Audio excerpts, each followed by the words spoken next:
मला वाटतं आज शेवटचा दिवस असावा. सगळीकडे जवळपासून ते संगेवाडीपर्यंत आणि संगेवाडीपासून ते जवळपर्यंत निश्चितच सगळ्या मायबाप जनतेने आशीर्वाद दिलेला आहे आणि त्यांच्याच आशीर्वादाच्या जीवावर आज निवडणूक लढवतोय आणि चांगला प्रतिसाद आहे. ज्येष्ठ मंडळीचा आशीर्वाद आहे. सगळ्यांच्या आशीर्वादावर आणि प्रतिसादावर आम्ही चांगली आघाडी घेऊ.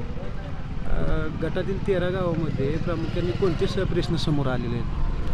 या भागामध्ये बरेच लाईटचे प्रश्न असतील, रोडचे प्रश्न असतील, परत पिण्याच्या पाण्याचे प्रश्न, अशा पद्धतीचे अनेक प्रश्न ह्या भागामधील.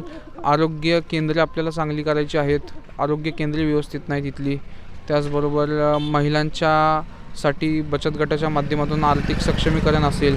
आपल्या तरुणांना बेरोजगारीचा जो मोठा प्रश्न आहे तो प्रश्न कशा पद्धतीने सोडवला जाईल जिल्हा परिषदेच्या माध्यमातून, हे प्रश्न असे अनेक प्रश्न आहेत ते आम्हाला सोडवायचे आहेत.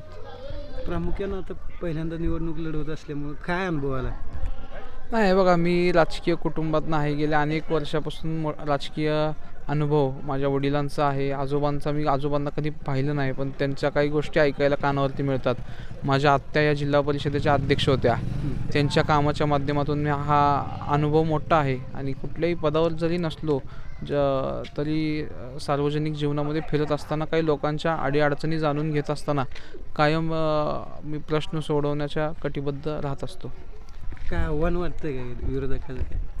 नाही, आव्हान असं काय नाही. शेवटी जनता आहे, जनता ठरवत असते. जनतेचा आशीर्वाद माझ्या पाठीशी आहे, एवढंच मला वाटतं.